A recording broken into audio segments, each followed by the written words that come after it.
Okay, before I start popping into the actual side cover, gotta get some stuff out of the way. Gotta get rid of this foot peg, and to do that, first thing, I've got to get rid of the left-hand exhaust. So almost everything on this bike is standard or SAE. These clamps, both on the head and the header pipe, are going to be 7/16. Got some 1/2-inch bolts down here.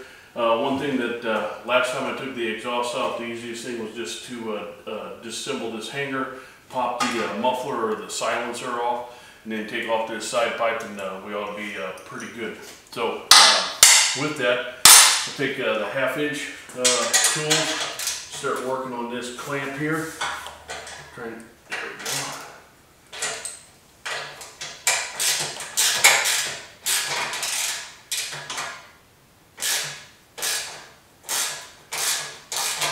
Okay, it's nice and loose, and take a look up here. Let's see, I'm pretty sure these are going to be 1/2-inch, but don't want to stretch up any chrome, so I'll just take this off up here first. It looks like it's going to be a tricky 1/2-inch. It's going to be right there on the edge. I've noticed with some of them, they're so close to SAE, or they should be SAE, they'll grab something just a hair larger in metric.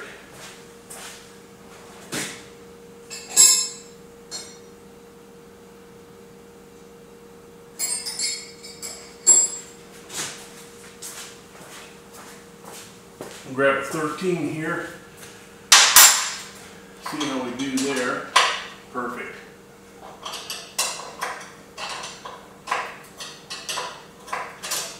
Loosen that up, so we ought to be pretty good to get that locking nut off of there. Hopefully I don't have to take the seat off to do this. Can get it in there without damaging the seat. There we go.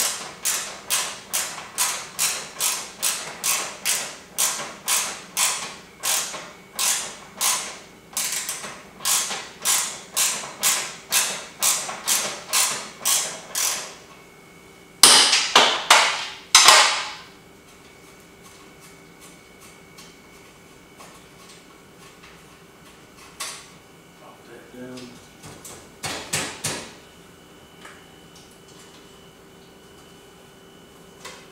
Get some tension on it somehow.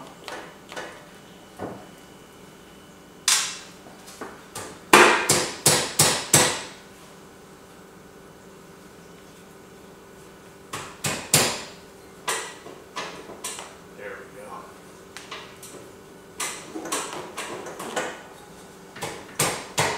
Well, I'm going to have to end up taking off the back brace now anyway.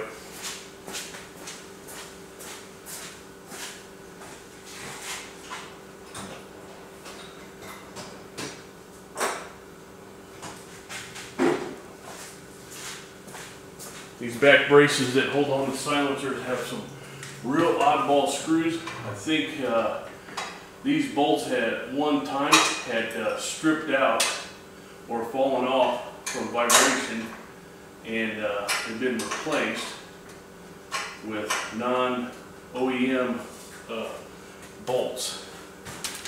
But the other side looks like it's original.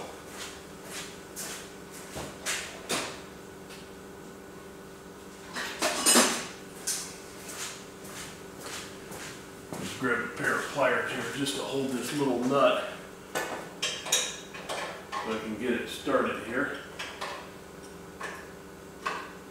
Not very much torque on this at all. There we go.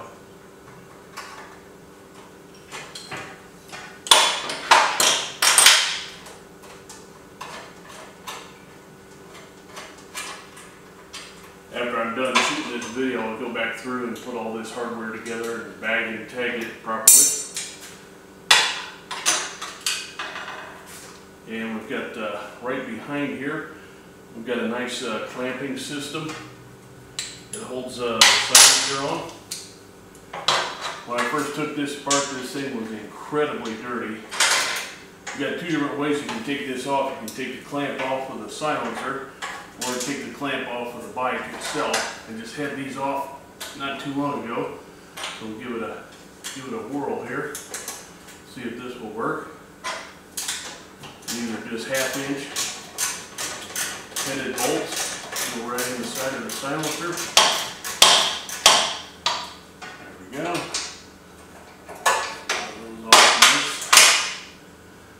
Had a heck of a time when I put this back on, how tight the tolerances were.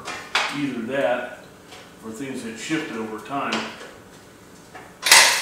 Also got a real hard time getting the coils in this thing to fit, and also for the battery to fit correctly. The battery's still not in the best position that I would like it to be in.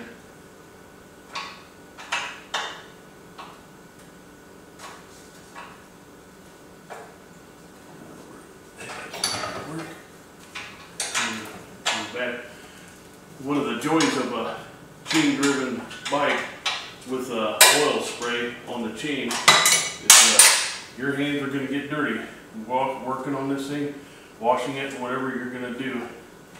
Been very fortunate with all the last bikes I've had. Have all been belt-driven Harleys, and I've kind of been able to take it easy on maintenance on the rear end of a bike.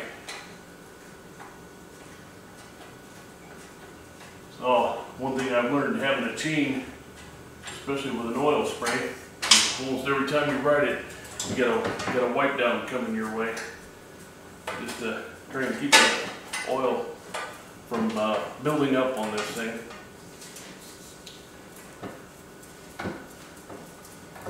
There we go, coming off nicely here. These are all original, so I try and keep them as nice as I can, and you can see just only about 500 miles how much oil has accumulated on the side of this. Still got a lot of cleaning to do. This is all original burnt on oil right here that I wasn't able to clean off the chrome.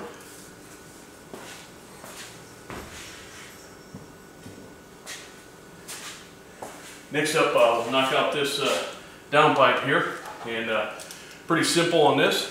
Got some 7/16. Got some bolts. Be real easy on this. Loosen up the clamp on the header there. Make sure we're free here.